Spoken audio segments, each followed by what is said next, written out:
On December 7, 1941, over 2,400 Americans died at Pearl Harbor. Washington knew war with Japan was coming. The Roosevelt administration imposed an oil embargo that sharply increased the risk of war. It moved the Pacific Fleet to Hawaii as a deterrent. It chose not to fully mobilize defenses to avoid appearing aggressive. These were deliberate, strategic decisions. Pearl Harbor was their consequence. By 1941, Japan had been at war in China for 4 years. The invasion that began in 1937 had become a brutal occupation, consuming vast resources. Japan depended almost entirely on imported oil. 80% came from the United States. Washington responded with economic pressure. In 1940, the Roosevelt administration imposed export controls on aviation fuel and scrap metal. These measures were designed to limit Japan's military capacity without triggering open conflict. The turning point came in July 1941. When Japan occupied southern French Indochina, the United States froze Japanese assets and enacted a full oil embargo. Britain and the Dutch East Indies joined the blockade. For Japan's military leadership, this was existential. Without oil, the fleet would be immobilized within months. Tokyo faced a choice: withdraw from China and accept American terms, or secure oil by force in Southeast Asia. Negotiations continued through the fall. Both sides understood the trajectory. The United States Navy had been planning for Pacific conflict since the 1920s. War Plan Orange outlined scenarios for a campaign against Japan. These were contingency plans reflecting long-standing awareness that war was possible. In May 1940, President Roosevelt ordered the Pacific Fleet move from San Diego to Pearl Harbor. The decision was controversial. Admiral James Richardson, the fleet commander, argued the move was provocative and left the fleet exposed. He was relieved of command. The relocation was a signal, a visible commitment to defending American interests in the Pacific. The intent was deterrence, show strength to prevent aggression. But deterrence is a gamble. It assumes the other side will back down rather than escalate. In 1941, that assumption proved wrong. American codebreakers had achieved a significant breakthrough. The MAGIC program intercepted and decoded Japanese diplomatic communications. By late 1941, Washington knew that war was increasingly likely. Intercepts revealed Japan's diplomatic deadlines, frustration with negotiations, and preparations for military action. Secretary of State Cordell Hull received decoded messages sometimes before Japanese diplomats in Washington did. But intelligence has limits. MAGIC intercepts covered diplomatic traffic, not military operations. Japanese naval codes remained unbroken. American intelligence knew something was coming. They did not know where or when. The Army and Navy maintained separate intelligence operations. No centralized agency synthesized information and disseminated warnings. Critical intercepts sat on desks in Washington, while commanders in Hawaii operated with incomplete pictures. This was not conspiracy. It was bureaucratic dysfunction in a military establishment still structured for peacetime. The gap between strategic warning and tactical preparation was structural. Washington knew war was probable, but probable conflict does not justify full mobilization without knowing the target. Resources were finite. The Philippines, Guam, Wake Island, and the Panama Canal all required protection. Hawaii seemed well defended by distance and naval presence. Intelligence warnings remained general. Without specifics, commanders prioritized the threats they could define. In Hawaii, that meant sabotage and subversion, not a carrier strike from the north. President Roosevelt's primary strategic focus in 1941 was Germany. Nazi forces controlled most of Europe. Britain stood alone, sustained by American aid under Lend-Lease. Roosevelt and his advisors believed Germany posed the fundamental threat to American security. But the United States was not at war. Public opinion remained divided. Isolationist sentiment was strong. A 1941 Gallup poll showed Americans opposed to entering the European war by significant margins.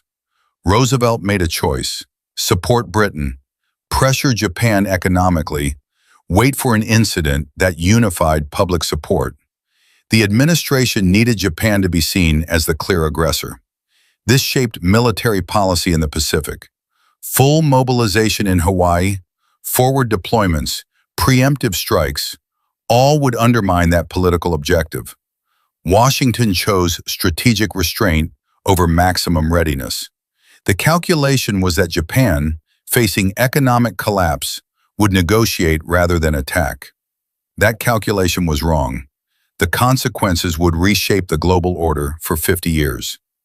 Germany first was not simply a preference, it was strategic necessity.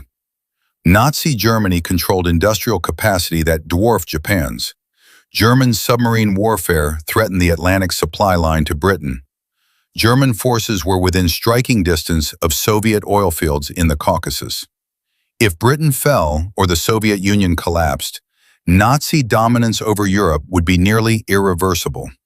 Japan, by contrast, lacked the industrial base to threaten the American homeland. The Pacific could wait. Europe could not. This calculation meant accepting risk in the Pacific to preserve resources for the Atlantic and eventual European operations. Admiral Husband Kimmel commanded the Pacific Fleet. General Walter Short commanded Army forces in Hawaii. Both received warnings in late November that war was imminent. The warnings were vague about specifics. Short focused on sabotage as the primary threat. Hawaii had a large Japanese-American population. Military intelligence feared internal subversion more than external attack. Aircraft were grouped together on airfields to prevent sabotage. This made them perfect targets for aerial bombardment. On the morning of December 7th, an Army radar station detected incoming aircraft at 7:02 a.m. The operator reported it. The duty officer assumed they were American B-17 bombers expected from California. The sighting was dismissed. This was human error under ambiguous conditions. The radar system was new. Procedures were untested. The institutional mindset did not anticipate a carrier-based strike at dawn on a Sunday. The Japanese carrier strike force launched 353 aircraft in 2 waves. The attack achieved complete tactical surprise. 8 battleships were damaged or destroyed. Nearly 200 aircraft were lost. The casualties were devastating. But the strategic outcome was not what Japan intended. 3 American aircraft carriers were at sea and escaped damage. Oil storage facilities and repair docks survived largely intact. The Pacific Fleet would recover faster than Tokyo anticipated. On December 8th, Congress declared war on Japan with only 1 dissenting vote. 3 days later, Germany and Italy declared war on the United States. The global conflict Roosevelt had sought to manage was now unavoidable. But it came on terms that unified the nation. Pearl Harbor transformed American politics overnight. Isolationism collapsed. Industrial mobilization accelerated. The attack provided the moral clarity that had been absent from debates about intervention. The Roosevelt administration achieved its Germany first strategy. Even as war raged in the Pacific, the primary focus remained defeating Nazi Germany. Allied resources prioritized the European theater through 1944. Pearl Harbor became the foundational narrative of American global leadership after 1945. The attack symbolized the cost of unpreparedness and isolationism. It justified permanent military readiness and international engagement during the Cold War. The long-term consequence was institutional. Pearl Harbor validated the argument that American security required forward defense and permanent alliances. It legitimized a global military presence that would define the post-war order. Bases in Germany, Japan, South Korea, and across the Pacific reflected lessons drawn directly from December 7th.